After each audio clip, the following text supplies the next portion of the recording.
40대 여성 유 씨는 씀씀이가 크고 가정에 소홀한 남편 때문에 결혼 생활 내내 스트레스를 받고 있습니다. 특히 1년 반 전 개인 채무에 시달리던 남편이 유 씨와 아무런 상의 없이 가족들이 사는 집을 처분하면서 두 사람은 심한 갈등을 겪게 되는데요.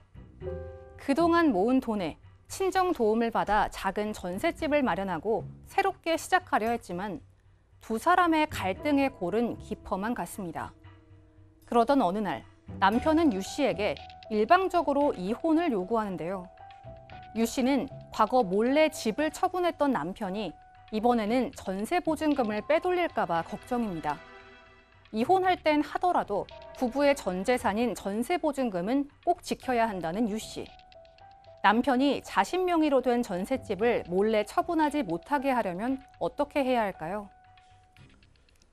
네, 오늘 이 사건 상담실에서는 이 남편과 이혼을 앞두고 재산 문제로 고민 중인 40대 여성의 사연을 소개할까 합니다. 이 부분은 좀 씀씀이가 크고 가정에 소홀한 남편 때문에 갈등이 있었던 부부의 얘기입니다. 네, 진행자께서 지금 말씀해 주신 것은 현재 상황으로 맞지만 네. 이 가족사에 좀 비극이 있습니다. 설명을 드릴게요. 지금 현재는 40대 주부고요. 의뢰인이 5살 아이를 키우고 있습니다. 남편은 개인 사업을 합니다. 하지만 결혼 무렵으로 거슬러 올라가 보면 이 부부는 직장 동료 사이였어요. 예. 그러니까 회사 샐러리맨이었던 거죠. 그런데 이제 연애를 했고 이 여성이 임신을 하게 됩니다. 그리고 자연스럽게 퇴사를 합니다. 그래서 이제 가정생활을 주로 이제 가장이 꾸려가게 되는데 하필 이 시점에 남편은 나도 사업하기 위해서 그만두겠다. 동업을 할 거다. 친구와 함께 사업을 하기로 해요. 근데 이 부인은 불안하죠. 말렸습니다. 직장이 낫지 않겠느냐. 그런데 그래도 남편이 한번 해보겠다는데 믿어주기로 했어요. 그래서 이제 남편은 퇴사를 했고 지인과 동업을 해서 사업을 꾸렸는데 이 사업을 동업하자고 권유했던 지인이 결국은 제가 보기에는 이게 먹튀예요. 사기입니다. 그러니까 돈을 다 빼돌려서 달아나 버렸어요. 그리고 이 남편은 좌절하게 됩니다. 믿었던 동업자에게 크게 당한 거 아닙니까? 이때부터 사람이 변하기 시작하는 거죠. 예. 일은 시작했지만 씀씀이도 커져지고 집에 늦게 들어오고 집에 들어오면 항상 술에 취해 있는데 왠지 좀 유흥업소에도 자주 가는 것으로 의심되고 이때부터 이제 부부 갈등이 시작된 겁니다. 일이 잘 안 풀리면서 이제 남편의 태도가 이제 변했다고 지금 설명을 드렸는데, 근데 이제 문제가 크게 발생하는 것 중에 하나가 뭐냐면 1년 반 전에 아내와 상의 없이 집을 처분해 버려요. 이게 아마 이 두 사람이 결혼하면서 아마 집을 살 때요. 두 사람이 모은 돈, 이 아내분 같은 경우는 혼수 대신 집 사는데 좀 보탰다 그래요. 네. 그리고 시댁의 도움을 받아서 조그만 어떤 주택을 구입을 했는데 이제 남편이 아까 말씀하신 것처럼 사업한다고 하면서 자꾸 나돌아다니고 하는데 원래 이 사람이 저 술자리를 좀 좋아하고 씀씀이가 크다고 합니다.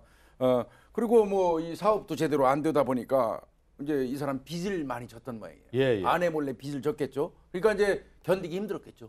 그러니까 어느 날 아내한테 그냥 일방적으로 통보합니다. 나 빚 갚느라고 집 팔았어. 우리 이사 가야 되니까 그렇게 알고 있어. 근데 야 전셋집이라도 구해야 되는데 알다시피 나 돈이 없으니까 당신이 좀 어디 가서 빌려와봐. 이렇게 얘기한 거예요. 그러니까 이 아내 입장에서는 당황스러웠겠지만 같이 살려면 지분이 있어야 할 거 아니에요. 그렇죠. 그래서 친정 어머니한테 가가지고 손을 벌렸다고 합니다. 친정 부모님한테. 그래서 그 돈으로 이제 그 집 팔고 조금 남은 돈하고 친정 어머니가 준 부모님이 준 돈하고 합쳐가지고 전셋집을 지금 얻은 상태라고 합니다. 우리가 그런 얘기 하잖아요. 집은 이제 보금자리라고 하는데 가족들 사는 보금자리를 한 번에 그냥 처분해가지고 일시에 저렇게 나앉는다고 하면 누가 좋아하겠습니까? 당연히 부부 사이는 안 좋아질 수밖에 없는 거고 그 갈등이라고 하는 것은 극에 달할 수밖에 없는 거죠. 당연히 안 좋아질 거라고 말씀하셨는데 이 아내분은 사실은 좀 착한 분이었던 것 같아요. 아마 어쩌면 아이가 있어서 그랬을 수도 있겠습니다만 처음에는 그래도 남편을 잘 보듬어서 본인은 얼마나 힘들까. 사업도 잘못됐죠. 지금 집도 팔렸죠. 여러 가지로 남편은 얼마나 힘들까 싶어서 이제 노력을 합니다. 오히려 보듬어주고 위로해 주려고. 그런데 문제는 남편은 계속해서 밖으로 나돌고 여기에 대해서 반성을 한다거나 뭔가 뭐 제스처가 딱히 없어요. 그리고 아내가 아무리 마음을 다잡으려고 해도 자꾸 보면 화가 나죠. 예, 보면은 예. 아, 집 생각나고 이렇게 조그만 전셋집 얻어 살고 있는 것도 속상하고 애 보면 속상하고 먹고 싶 계속 여성이 화가 나는 거예요. 그러다 보니까 이제 보듬으려던 마음도 점점점 차가워지고 남편은 밖으로 걷돌죠. 이분 아내 마음 식죠. 이러다 보니까 이제 급기야는 각방을 쓰는 지경에까지 사이가 멀어졌고 그 이후로는 서로 말을 섞지 않을 정도까지 사이가 급격히 안 좋아졌고요. 물론 아주 극소량으로 필요할 정도에는 대화를 하긴 합니다만 거의 남남처럼 지내는 사이가 같이 됐습니다. 살지만 그냥 남남이라고 예. 하는 표현이 이제 맞겠는데. 근데 이제 얼마 전에 남편이 먼저 이혼하자고 아내에게 제안을 했어요. 네네. 지금 생각해서는 아내가 먼저 제안했을 것 같은데 남편이 먼저 제안을 했습니다. 그러게 말입니다. 이 남편이 뭐 무슨 생각이었는지 모르지만 아내에게 먼저 자 우리 이혼하자. 우리 지금 전셋집도 만기가 곧 다가오니 이제 아들과 둘이 살 집을 알아서 구해라. 이거 통보죠, 통보. 근데 이제 부인 입장에서 다 말씀 나눴지만 미련 없습니다. 미련 없습니다. 지금 아들이 5살이에요. 이제 한 1, 2년만 있다가 이제 초등학교 취학하면 이제 직장을 구할 생각도 하고 있었어요. 자, 그래서 이제 이혼은 미련이 없는데 문제는 뭐냐면 또 아들과 둘이 살아가려면 집은 있어야 되잖아요. 그런데 지금 아까 팔아버린 집, 신혼집, 이것은 이 부부가 함께 모은 돈을 넣었는데 남편이 조금 돈을 더 냈고 부족한 돈을 시댁이 미뤄졌기 때문에 아마 자기 집이라고 생각을 한 것 같아요. 그러니까 그냥 상의도 없이 팔아버렸죠. 근데 이 전셋집은 사실은 친정에서 급하게 급전한 돈으로 구한 전셋집이란 말이에요. 네네. 근데 이것마저도 자기 거라고 지금 생각하고 만기가 도래하니 이 아이와 살 집 알아서 구해서 나가라. 지금 이 생활비도 제대로 안 가져오던 남편입니다. 그러다 보니까 이 전세금이라도 좀 이 보증금이라도 지켜내야 아이와 살 또 방이라도 구할 것 아닙니까?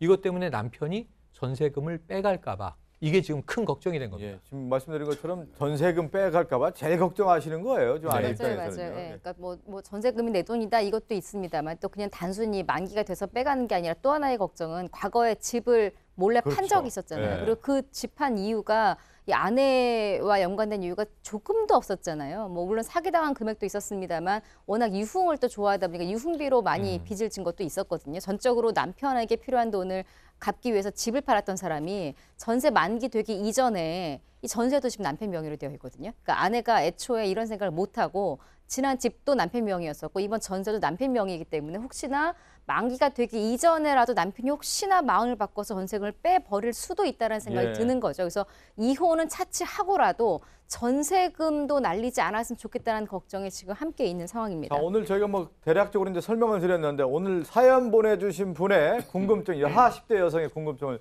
정리를 해보겠습니다. 좀 살펴볼까요? 첫 번째입니다. 일방적으로 집 처분했었던 남편, 이혼 사유가 될까요? 두 번째는 남편이 전세 보증금을 빼돌릴까 봐 걱정인데 막을 방법이 없을까요? 첫 번째부터 좀 살펴보죠. 일방적으로 집을 처분했다. 이혼 사유가 될까요? 저것만 가지고 이혼 사유가 되기 좀 어렵습니다. 아. 일방적으로 집을 팔았던 것도 어쨌건 빚을 갚고 그 다음에 가족과 함께 하려고 했던 거니까 거기서 뭐 집을 파는 게 그냥 자기 혼자 뭐 쓰기 위해서 그냥 말도 안 하고 팔았다 그러면 문제가 될 수 있겠지만 이건 어쨌건 빚이 있어서 어쩔 수 없이 팔았다고 하면 그 가족들끼리 이겨내야 될 일이기 때문에 이것만 갖고는 안 됩니다만 문제는 그 다음부터 가정의 소홀하고 그다음에 뭐 생활비 같은 걸 제대로 주지 않는 이유도 본인이 유흥에 펑펑 쓰다가 가정을 제대로 지키지 않은 거죠. 예, 예. 그 이후에 남편이 하는 행동을 다 종합하면 이혼 사유가 될 수 있을 것 같습니다. 그래서 그렇게 된다면 이제 이혼 사유 중에 있는 여러 가지 사유 중에 마지막 사유, 기타 혼인을 계속하기 어려운 중대한 사유에는 충분히 해당할 수 있어서 지금 정도 상황이라면 이혼 소송을 제기해도 남편이 유책 배우자가 될 가능성이 많습니다. 네. 유책 배우자 얘기하는데 만약에 그렇다고 이혼한다고 네. 하면은 재산 분할이라든가 유자료 같은 경우는 아내 입장에서 받을 수가 있겠군요. 그렇죠. 재산 분할 같은 경우는 뭐 유책 여부 떠나서 받을 수가 있고 위자료 같은 경우는 남편이 지금 문제가 있고 책임이 있기 때문에 위자료도 받을 수가 있습니다. 다만 재산이 별로 없어요. 전세 보증금 빼고는 별로 없어 보입니다. 그래서 합쳐서 전세 보증금의 일부 재산 분할로 받고 또 위자료도 전세 보증금에서 받는 방법으로 해야 되지 않을까 이렇게 보입니다. 근데 오늘 뭐 좀 상담하신 분 입장에서는 예전에도 집을 일방적으로 팔았는데 전세 보증금을 남편이 좀 빼갈까 봐 걱정이다라는 건데 막을 방법은 어떻게 해야 되는 겁니까? 그러면? 일단 저도 뭐 이제 이혼 관련 사건을 수임을 하면 제일 네. 먼저 하는 게 재산 관계를 따집니다. 재산 관계 따지고 한쪽 명의로 재산이 많이 있으면 무조건 묶어요. 묶어둬야죠. 이게 처분해버리고 써버릴 수 있는 돈으로 만들면은 나중에 뭐 어떻게 재산이 얼마인지 알 수도 없잖아요. 예, 예. 그래서 보통 하는 게 이렇게 전세 보증금 같은 경우 채권 가압류라고 합니다. 그러니까 전세 보증금은 임차인이 나중에 나갈 때 받는 채권이잖아요. 예, 예. 이것도 부부 공동재산이죠. 부부 공동재산이니까 이걸 혼자 받아 나가지 못하게 명의가 남편 걸로 돼 있더라고 하더라도 이거 이 사람한테 주지 마세요라고 하는 이제 가압류 같은 걸 미리 걸어놓고요. 예, 예. 선제적으로 그 가압류를 해놓으면 이제 마음대로 이제 예를 들어서 집주인이 그냥 줘버리면 나중에 집주인 책임을 져야 되니까 이건 제3채무자 이게 집주인에게도 다 확인을 받아요. 이런 것들을. 예, 예. 이제 그렇게 해서 전세보증금을 남편이 빼가지 못하도록 선제적인 조치를 해놓고 그 다음에 이혼 절차를 진행을 해야 그 지금 혹시 걱정하실지 모르는 남편이 또 전세 보증금 다 빼가지고 홀랑 써버릴까봐 걱정하는 이런 걱정 안 하셔도 됩니다. 그 전세보증금과 관련해서 가압류를 먼저 하는 그렇죠. 것이 가장 중요하다. 뭐 가압류 내지 받을 금액이 정확하게 알 수 없다. 그렇게 생각하면 처분금지 가처분도 가능합니다. 둘 중에 뭐 하나를 하면 될 것 같은데 문제는 전세 보증금 같은 거 임대차 보증금이거든요. 이거는 일정 금액은 압류 금지 채권으로 돼 있습니다. 그래서 남편이 그런 주장을 할 수도 있어요. 내 거 이거 압류 금지니까 압류하지 말라, 가압류하지 말라 할 수가 있는데 통상은 이혼 소송을 하면서 재산 분할을 할 때 이런 어떤 가압류라든지 압류를 하면 예, 예. 법원 입장에서는 받아들이는 경우가 거의 많습니다. 아마 이건 뭐 큰 문제 없이 가압류가 될 것으로 보입니다. 혹시 다만 뭐- 이제 예, 이런 예. 경우는 있어요. 그러니까 전세보증금 중에 어쨌건 이거는 공동재산이니까 남편 그 부분도 있잖아요. 그래서 전액을 청구를 하면 거의 잘 안 받아주고요. 법원에서. 그러니까 재산 분할을 하면 받을 수 있을 거라고 생각되는 금액. 그러니까 예. 통상적으로 한 절반.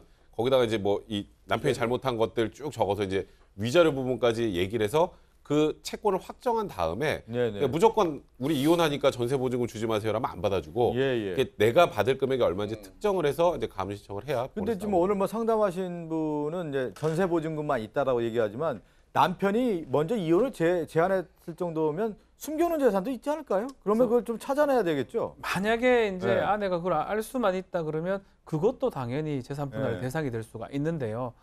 찾기가 뭐 쉽지는 않습니다. 아, 만약에 정말 자기 명의로 있다면 재산 명시 뭐 신청이라든지 이런 게 가능한데 자신 명의가 아닌 타인 명의로 해놨다 그러면 찾기가 어려운 게 또 네. 사실이긴 합니다. 이런 경우에는 이제 뭐 각 은행별로 사실조회 신청하고 혹시 예금 있을지도 모르니까 아. 부동산 같은 건 이 사람 명의로 되어 있는지 확인할 수 있는 것들 그것들 법원을 통해서 조회를 해보고 근데 뭐 예를 들어서 차명을 해놨다거나 아니 본인이 현금을 쥐고 있다거나 이제 예. 그런 것들은 찾아내기가 좀 어렵죠. 그렇겠네요. 자, 그러니까 오늘 뭐 말씀드린 것 중에 하나는 뭐냐면 가장 중요한 것은 전세보증금에 관련해서는 이제 가압류를 먼저 신청하는 것이 가장 신속한 결정이다 말씀드리겠습니다. 함께 사는 세상으로 가죠.